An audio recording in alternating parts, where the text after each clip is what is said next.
Vamos lá. Bom, gente, então hoje o assunto... Tem um monte de gente para entrar ainda. Permitir só o pessoal. O assunto hoje, como eu estava comentando aí na sala de espera aí, né, vamos dizer assim, vai ser sobre propagação das ondas de rádio, né? Dividir ela em duas apresentações, visto que tem ficado muito extensas as apresentações, então essa aqui eu já cortei em dois, então nós vamos falar hoje da parte de HF e, em sequência, na terça-feira que vem, mesmo horário aí, a gente vai falar sobre VHF. Beleza? Bom, como sempre, vocês sabem, eu já mostro sempre aí a nossa equação da onda, equação fundamental, para que isso fique bem enraizado aí na cabeça de vocês. Saber o que é a frequência, velocidade de propagação e comprimento de onda, visto que toda vez que... não esqueça de deixar mudo aí o microfone, gente. Desculpa, Fábio. Então, até porque é sempre em cima disso aí que a gente vai ter a noção das bandas, né? Dos comprimentos de onda, automaticamente das bandas. 10, 15, 20, 30, 40 metros. Todas as bandas que a gente comenta por aqui. Certo? Então não esqueçam, o comprimento de onda, né? É a velocidade da luz sobre a frequência, a gente tem aquele comprimento de onda.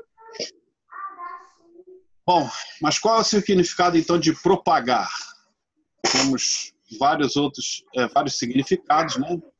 Nós vamos nos prender a um aqui, mas o dicionário diz que propagar é dilatar, espalhar, difundir, reproduzir ou aumentar o número de alguma coisa.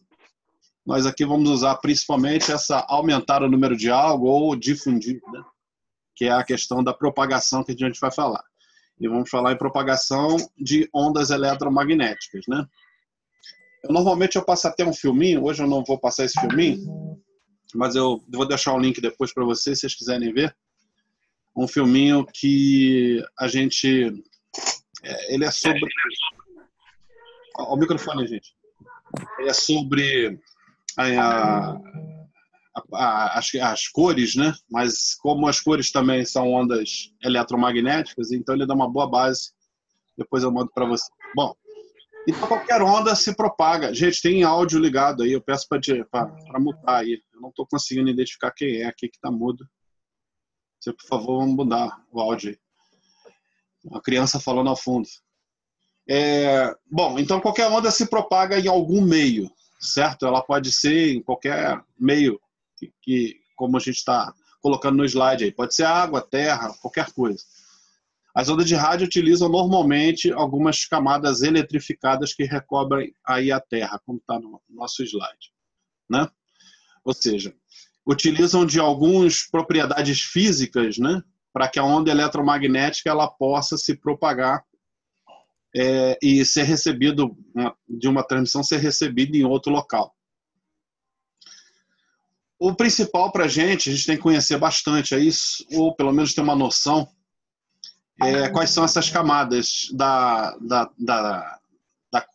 camadas da atmosfera e que são utilizadas pelos meios de propagação para as ondas eletromagnéticas, certo? Então aqui temos a troposfera, a estratosfera, a mesosfera e a ionosfera. Nessa aula de hoje a gente vai falar mais da ionosfera. Meu gato está entrando aqui, está querendo entrar, está enchendo o saco ali, eu não vou deixar ele entrar. A ionosfera. E na próxima, na terça-feira que vem, a gente vai falar muito de troposfera. Talvez até bote esse slide de novo, mas caso eu não coloque, vocês prestem atenção bastante aqui nessa curva de temperatura. Ok? Mas hoje vai ser... Rapaz, vocês não estão escutando o barulho não, né? Do gato não, né? Não? Ninguém reclamou, então... Tá escutando sim, pô. Pô, então vou ter que pegar ele ali, não vai ter jeito. Ele tá batendo na porta, só um minutinho. Deixa eu só abrir a porta para ele entrar. Rapaz, gato com vida própria, personalidade própria. Agora ele entra. Se ele vai me deixar trabalhar, né? Porque uma gatinha, rapaz, ela se irmou agora que aqui, toda vez que eu venho aqui para cima, pro escritório, para a estação, ela quer ficar aqui no meu colo, quer ficar bastante de mim. Então, um problema. Bom, então hoje, basicamente, a gente vai falar agora um pouco dessas camadas, né? E também como que as ondas se propagam nelas, né? Vocês observem também aqui a altura, né? Ela começa por volta de... Aqui está 70 quilômetros da ionosfera e ela está baixando aqui, mas na verdade ela vai até 300 quilômetros, né? Aqui não é um retrato muito perfeito. A gente já estamos com 31 aí, né? Bem legal hoje. Então aqui, na verdade, essas alturas aqui, mais à frente ali, vou dar mais uma camada certinha, porque a ionosfera ela é dividida em várias outras também, outras camadas, né? Que já a gente fala sobre ela. Bom, nós temos 3 tipos de propagação em ondas de rádio. O gato já está aqui no meu pé. A propagação por onda direta, como vocês podem ver aqui nessa ilustração, certo? A propagação pela ionosfera, que é uma refratação, né, na ionosfera, e a propagação pela troposfera. Eu estou falando ainda, vou falar aqui de uma vez, né, numa introdução para a semana que vem. Eu peço que vocês guardem. Se não guardar, a gente vai ter que fazer uma revisãozinha aqui, né? Mas vocês observem nas imagens que a linha direta, né, segue a curvatura da Terra, que não está muito claro isso aqui, mas ele segue a curvatura da Terra. A propagação ionosférica, ela faz uma refratação aqui na camada ionosfera, da ionosfera, em alguma das camadas, né, que são várias, e retorna à Terra novamente, ou pode ser diretamente num sinal, numa torre, né, ou seja, uma estação receptora, ou ela pode ter vários saltos também, pegando a Terra novamente, a ionosfera novamente, e aqui na estação receptora, chegando na recepção da receptora. O importante vocês saberem o seguinte, nesse quadrinho aqui, um sinal que passa direto na ionosfera e vem para a estação receptora, ele é muito mais forte do que um sinal que ele faz multissalto. Isso é que a gente costuma conversar bastante, porque quanto mais baixo o ângulo, mais longe a gente chega, né? E chega muito mais forte do que se a gente tiver ângulos altos. Então, quando a gente estiver falando de antena, lá mais na frente, daqui a, acho que são 3 ou 4 aulas, eu vou lembrar disso aqui, dessa angulação aqui, para explicar algumas características de algumas antenas, principalmente antenas verticais ou com polarização vertical. Então já peço que vocês guardem essa imagenzinha aqui, que provavelmente eu devo retornar nela, né? Bom, essa propagação da ionosfera, a propagação da ionosfera, ela vai até de 200 a 400 a 4.000 quilômetros, esses saltos, e dependendo da faixa de frequência, pode ir até maior ou menor. E conforme mais alto a faixa de frequência, normalmente mais alto ele pega a ionosfera e tem um alcance maior. Gente, abaixa o microfone novamente. Entrou aí, não esqueça de botar o microfone em mudo. Bom, a troposfera é nada mais, nada menos que algumas inversões que acontecem por modificação de temperatura. Isso eu vou entrar com mais informação na semana que vem, mas já para vocês terem uma ideia, ele acontece na parte mais baixa, exatamente aqui onde nós estamos respirando, vivendo, né? Onde tem muitos gases que para nós, felizmente, são os gases que nos fazem, nos deixam vivos, né? Eles têm umas propriedades que, de acordo com a temperatura, pressão, eles formam alguns tipos de condições para as propagações, principalmente para V e UHF. Isso a gente vai falar com mais propriedade em cada caso. Primeiro, as propagações ionosféricas, né? E deixa eu falar um pouco aqui da direta. Apesar de eu falar isso aqui mais em VHF também, Essa propagação aqui ela é também chamada de ondas terrenas, né? Aonde uma estação está vendo a outra. Existe um cálculo que eu vou apresentar também semana que vem, quando falar de VHF, que a gente pode ver exatamente até onde que esse sinal chega sem absolutamente nenhum tipo de necessidade de interferência de outros meios, né? Ou seja, se você ligar seu rádio, você vai falar todo dia, em qualquer momento, com aquela outra estação que está nessa posição. Tá? É o que a gente chama de ponto a ponto, né? Praticamente. Né? Existe outros tipos de ponto a ponto, mas esse aqui é o ponto a ponto clássico. Bom, quanto à ionosfera. Como eu falei, a camada ionosférica ela fica entre 50 até 300. Vocês observam aqui, né? A camada D fica mais baixa. E ela se divide em quatro camadas, né? Na verdade, são 5, né? Porque a camada F se torna a F1, F2 se torna F, mas a título de didático, são 4 camadas de dia e 2 camadas noturnas. A capa D, a camada V, que eu falei capa D, não falei camada D, né? Capa D, a camada E, a camada F1 e F2. Isso de dia. Assim que passa a manta da noite, assim que escurece, a camada F se torna... a camada F1 e F2 se torna a camada F, a camada D some até antes do final do dia, e a camada E permanece, só que fica mais permeável. O que é permeável? Né? As frequências passam com mais facilidade por ela. Muito bem. Na ionosfera, como é que a gente vai falar agora como é que essa coisa acontece? Porque o pessoal fala normalmente, reflete na ionosfera, reflete na ionosfera. Mas o que reflete? O que refrata na ionosfera? O que exatamente acontece? Com um sinal de rádio, frequência, quando ele esbarra na ionosfera e encontra uma situação propícia para ele ser refletido, refratado. Está nesse slide aí praticamente tudo que a gente precisa saber, né? A ionosfera ela recebe diariamente, principalmente quando ela está exposta aí aos raios solares, um bombardeio de moléculas, certo? Essas moléculas, principalmente com o raio ultravioleta, ela ioniza as outras moléculas, ou seja, ela transforma, ela cria novos elétrons, né? Deixando cada partícula da camada da ionosfera com elétrons sobrando. Isso é basicamente que a gente pode, a grosso modo, deixar livre. Quando isso acontece, de acordo com quanto mais camadas, mais moléculas estão ionizadas, ou seja, estão com elétrons sobrando, livres, né?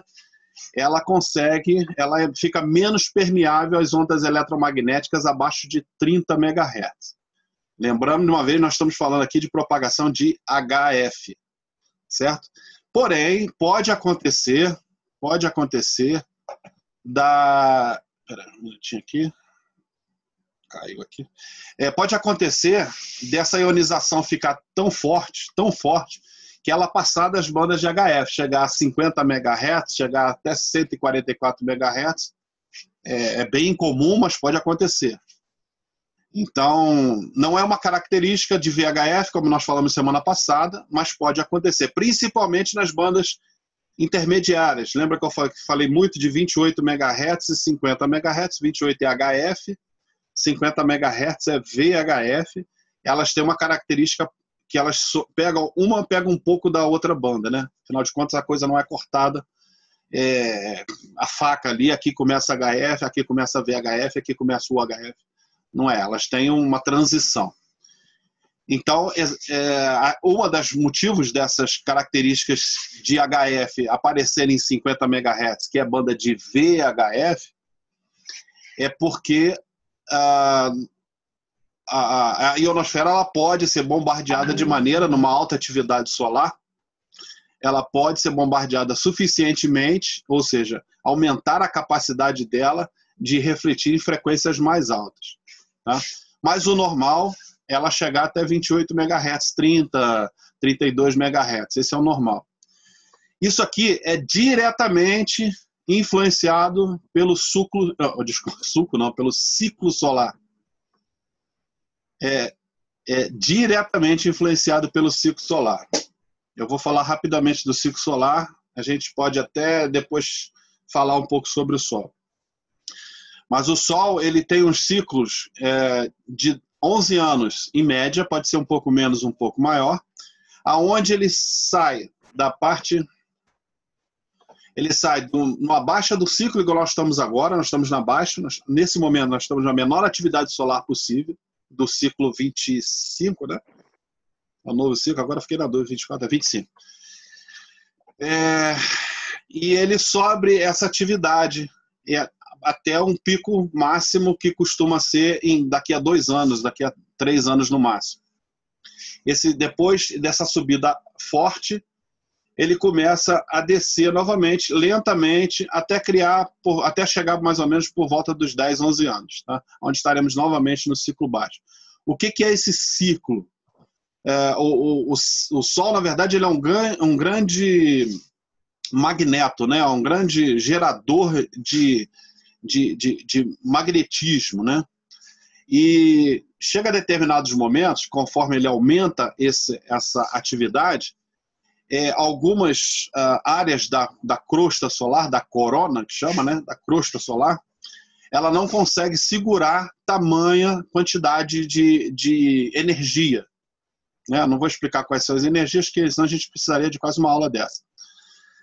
Essa energia, ela cria áreas de atividades, que são as zonas de manchas solares. Já deve ter ouvido falar, quem é radioamador, de mancha solar, quem não ouviu. Essas manchas solares, elas costumam ter emissão, sempre elas emitem essas partículas de energia e também de prótons, nêutrons, elétrons e outras coisas mais, que chegam na nossa atmosfera, que chega na nossa ionosfera e bombardeia a nossa ionosfera. Então, por isso que eu disse que é diretamente proporcional a esse ciclo solar. Quanto maior o ciclo solar, maior ionização nós vamos ter, melhor são as condições de propagação nas ondas, nas faixas de HF. Beleza? Ficou claro isso aí? Também não quero que vocês saibam como é que o Sol, como é que funciona, só ter uma ideia que efetivamente a banda de HF ela fica condicionada às boas propagações aos momentos altos do ciclo, né? As condições, boas propagações, entenda-se, boas condições de contato também.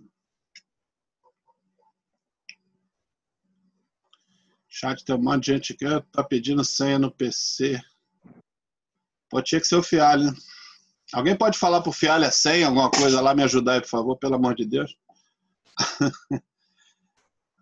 Bom, seguindo aqui. Seu Chaves, né? Não tem jeito. Bom, as camadas... Bom, aqui eu falei sobre como elas funcionam, aqui eu vou falar sobre as camadas em si, né? Faltou um linkzinho aqui, que as principais subcamadas, está aqui embaixo, né? Da ionosfera são a camada D, a camada E e a camada F. Bom, a camada D, ela tem muito pouca ionização. Se vocês olharem aqui nessa parte aqui, vocês vão ver que ela é a parte mais baixa, mais próxima da Terra. Fica por volta de 50 quilômetros a 70 quilômetros de altitude. Então, ela fica embaixo de todas as outras camadas. Então, para chegar nela, a ionização, ou melhor, os raios solares, principalmente os ultravioleta, eles têm que passar por toda essa região. Então, eles vão perdendo intensidade. Porque se eles não perdessem intensidade, a gente ia fritar aqui embaixo, né? Nós estamos embaixo daqui, a gente já está frito se essas crianças aqui não nos ajudassem a filtrar essas energias. Então, a camada D, por ser a mais baixa, ela tem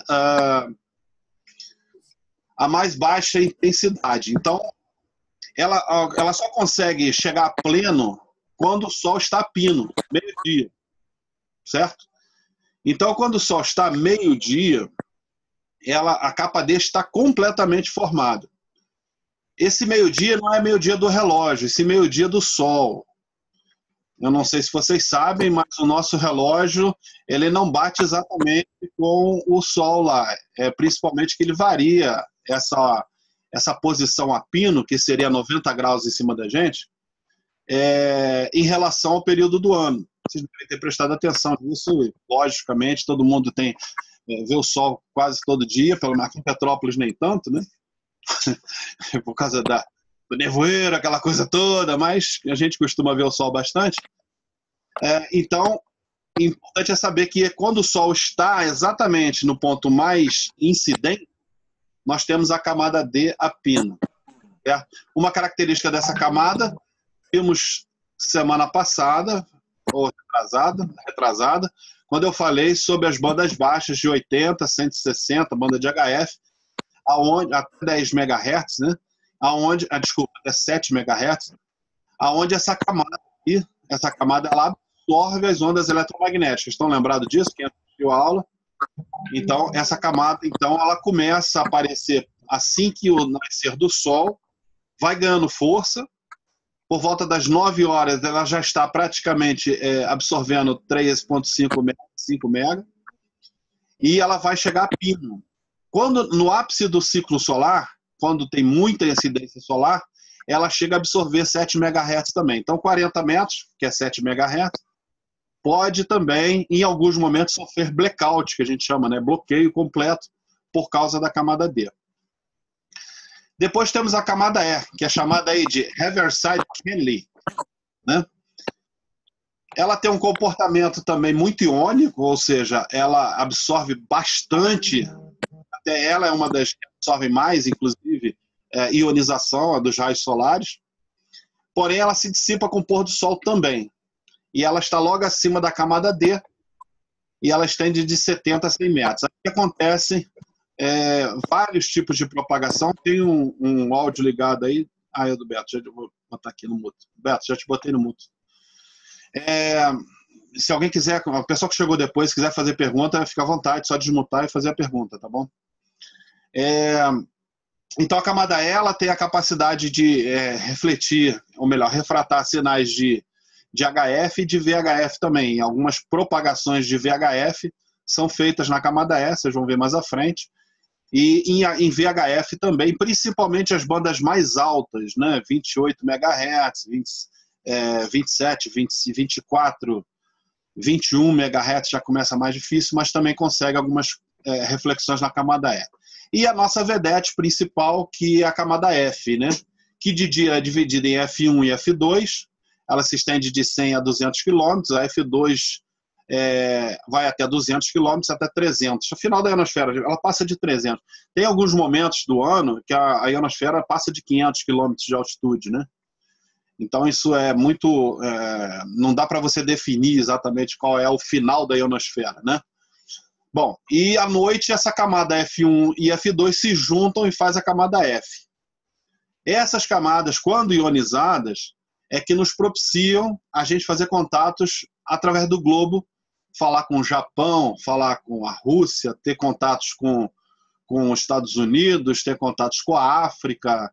Todos, absolutamente todos, são feitos em HF através dessas camadas, F1 e F2 de dia, e nas camadas mais altas e nas bandas mais altas, ou seja, 28 MHz, 21 MHz, 24 MHz, e na camada F1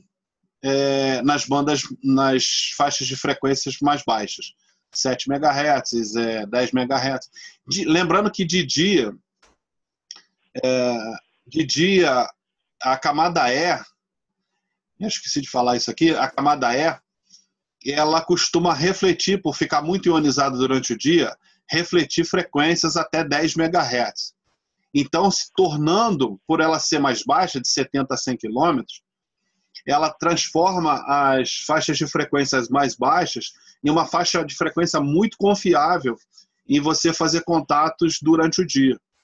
40 metros, quem é radioamador, quem não vai experimentar, você praticamente, se você fala com o Brasil, no nosso caso aqui, no Rio de Janeiro, eu consigo contato de Santa Catarina até a Bahia, Minas Gerais, até mais ou menos Brasília, praticamente o dia inteiro.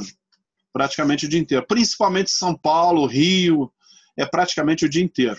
É claro que isso é muito volátil, veio de acordo com a ionização solar, ou seja, tem dias que vai ter bloqueio, tem dias que não vai funcionar direito. Não é um contato direto, né? Como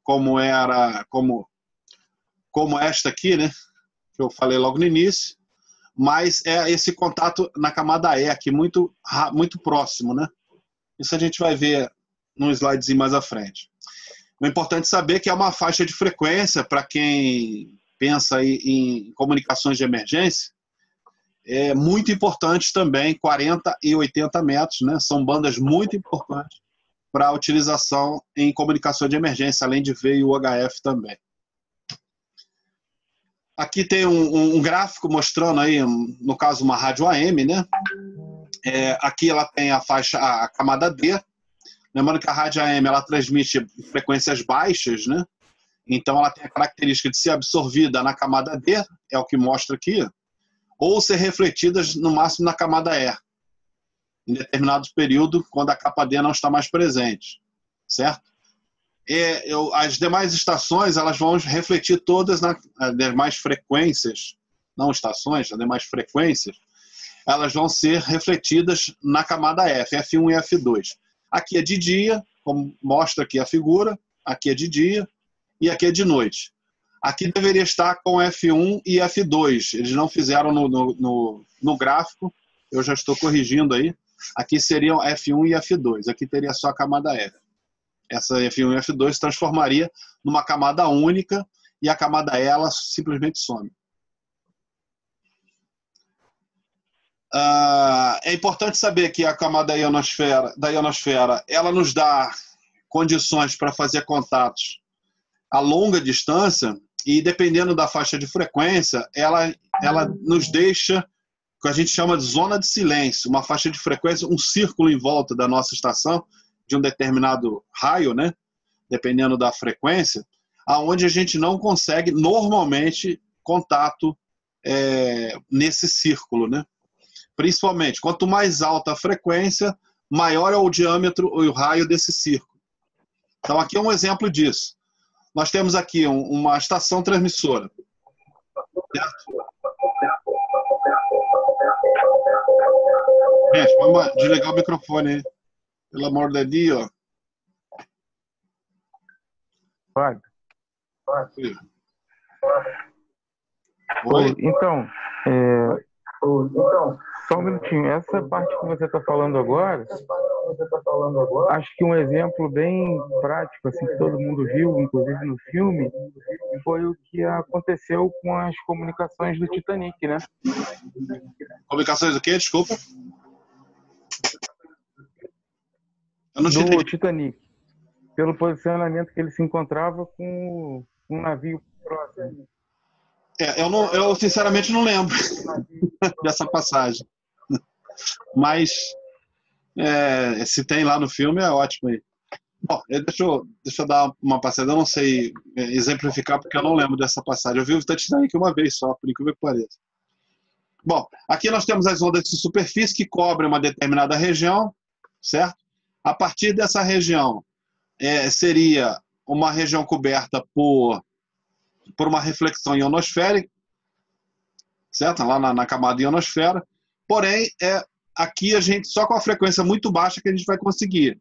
A gente só conseguiria uma reflexão se a frequência conseguisse fazer nessa camada E que está aqui, ou na capa D, certo? Então, essas faixas de frequência para cobrir essa área, que é o que eu falei aqui, por exemplo, até São Paulo, a gente precisa de uma frequência baixa. Se eu usar uma frequência alta, acima de 7 MHz, eu vou ter essa zona de skip aqui, também chamada de zona de silêncio. Certo? Por quê? Eu consigo chegar aqui com sinal direto, nas ondas terrenas, né? Nas ondas de superfície, porém, depois essa parte aqui eu não consigo cobrir com as ondas de superfície, e eu só vou conseguir cobrir após essa área aqui com a ionosfera, dependendo da frequência. O mesmo, se eu subir mais a frequência, vai acontecer uma outra zona de skip até maior, e eu só vou conseguir aqui a segunda cidade que está aqui, por exemplo, uma citação na segunda cidade. Isso eu posso ter vários skips, né, como está dando vários saltos, como está tendo aqui, e várias zonas de skips também. Eu posso ter uma segunda zona de silêncio, uma primeira. Vocês compreenderam como é que funciona? Isso é importante saber disso, porque às vezes as pessoas perguntam, poxa, eu consigo, PHF principalmente é muito comum isso, eu estou conseguindo falar com o Japão, mas não consigo falar com o Rio de Janeiro. É porque você está usando a frequência muito alta. Está usando uma reflexão para aquele determinado horário numa camada da ionosfera muito alta. Aí eu tenho que baixar a frequência, eu tenho que saber calcular, ou pelo menos ter uma ideia empírica, né? Ou seja, usando o rádio todo dia, saber qual é aquela faixa de frequência que me atende para aquela região naquele horário. Certo? Isso é bem importante saber. Isso, quando se vai programar uma comunicação, é o básico, tem que fazer esses cálculos, né, de frequência ótima de trabalho, que chama. Fábio, Oi? Repete aí para mim, por favor, então, esse conceito. Eu baixo a frequência, aí eu vou ter menor zona de skip, menor zona de silêncio, conforme eu baixo a frequência? Depende do horário. Durante o dia, eu consigo compensar essa zona de skip aqui, essa zona de salto, essa zona de silêncio, baixando a frequência, porque eu vou fazer a reflexão nas camadas mais baixas. Porém, vocês lembram que... Deixa eu voltar aqui. Vocês lembram que de dia eu tenho essas duas camadas, de noite eu já não tenho elas. Então, de noite, eu não vou ter esse recurso. Então, já não funciona mais, não é uma máxima, tendo que 40 e 80 metros eu consigo falar a curta distância nesse horário. Entendeu? Existe um cálculo para se fazer isso, de acordo com a incidência solar que está acontecendo, né, no momento. Você tem que levar tudo isso em consideração. Aí você faz um cálculo, né, um cálculo matemático mesmo, onde você tem as frequências de trabalho. Tá? Hoje em dia, felizmente, nós temos programas que fazem isso. Né? Aqui, quem quiser pesquisar aí já pode procurar aí VoaCap, né? VoaCap. É um programa que tem disponível, ele foi colocado em plataforma web, onde você pode inserir lá o dado da tua estação, o dado da outra estação, ele já te dá o mapa completo de melhor frequência, melhor horário para usar aquela frequência para fazer essa comunicação. Mas o conceito é esse, Wesley, respondendo a tua pergunta. A princípio, sem levar em considerações essas variáveis que são bastante, quanto mais baixa a frequência, mais perto você consegue o contato inicialmente. Tá? Quanto mais distante a frequência, quanto mais alta a frequência, mais distante você consegue. Isso para durante o dia. À noite, 40 metros e 80 metros, que são as frequências baixas, elas também passam a refletir na camada F, com mais dificuldade, mas refletem. Então você começa a ter alcance mundial também. Beleza? O que me gerou confusão aqui ao olhar esse desenhozinho, né? Aham. Quando a gente fala assim de frequência baixa, eu entendo assim, se eu estou aumentando a minha frequência, eu teria essa redução nesse espaço, né? O desenho, né? Conforme eu aumento a frequência, né? Conforme eu aumento essa frequência, eu teria. Não é isso, não, né? Não tem nada a ver com isso. Eu vou estender, até porque acho que esse é o último slide para HF. E a gente está com 4 minutos aqui. Eu vou reiniciar assim que terminar. Voltem todos de novo, que aí a gente vai partir para discutir essas questões todas. Mas eu vou me permitir, nesse momento agora até o final, dar uma explanação de um detalhe. É por isso que os radioamadores, exatamente por esse conhecimento, viu, Wesley, que os radioamadores são tidos como a melhor serviço de comunicação reserva do mundo. Porque nós sabemos, pelo nosso trabalho empírico e também técnico, né? Mas principalmente no empírico, nós sabemos exatamente a hora que exatamente a frequência que eu consigo contato para aquela região naquela hora. Entendeu? Então, quando eu não tenho a possibilidade de falar que nesse gráfico né? Eu não consigo falar aqui em 40 metros porque o horário não tem condição. E isso acontece, tudo está tudo certinho, mas de repente houve um problema lá no Sol, ele deu uma ionizada a mais e a gente não consegue. Isso pode acontecer. E quando na alta do ciclo isso é muito frequente, inclusive. Aí a gente tem outros equipamentos, outras faixas de frequência que a gente compensa isso. Por exemplo, você está na montanha, aí você tem que levar um equipamento de HF e um equipamento de VHF. Se você tiver esses dois equipamentos, seguramente, e se tiver antenas, condições, lógico, né, todo o equipamento em si, seguramente você vai ter condição de falar a qualquer momento do dia, da noite, qualquer horário. Isso em qualquer distância. Entendeu? Só que você vai ter que saber, aí vem o conhecimento do radioamadorismo, qual a frequência que você vai usar naquele momento que você está precisando contato. Ah, é de dia, eu não estou conseguindo 40 metros falar com o Rio de Janeiro, é possível, isso acontece algumas horas do dia, eu posso passar para 80. Ah, eu vou em 80, eu não consigo também. Eu vou para VHF, eu uso o sistema de repetição. Aí é que entra o conhecimento de tudo que nós estamos falando. Aí vem da primeira aula vai ser até a última do nivelamento, que nós estamos dando conteúdo para que vocês possam ter essa noção. Ninguém vai sair daqui sabendo, vamos dizer assim, olhando um gráfico desse aí, sabendo, pô, eu vou baixar a frequência aqui, eu vou conseguir o contato. Porque não é assim que funciona, entendeu? A explicação não é tão, como você percebeu, ela não é tão fácil de se fazer, de relacionar a frequência com a distância. Isso tem várias e várias e várias componentes que vão te dar essa capacidade de você fazer o contato ou não. Inclusive tua própria estação, que é uma coisa que a gente vai ver bastante em antena. A gente vai terminar agora, eu relembro aqui, assim que cair, eu vou reiniciar de novo, aí a gente já vai passar, já vou até voltar aqui, ó, veja que é o último. A gente já vai entrar no debate aqui, se vocês quiserem retornar algum tipo de alguma parte aqui que não ficou muito claro, a gente debate bastante aí. Valeu? Deixa eu parar aqui a gravação. Eu não sei onde é que é. Mole. Aqui.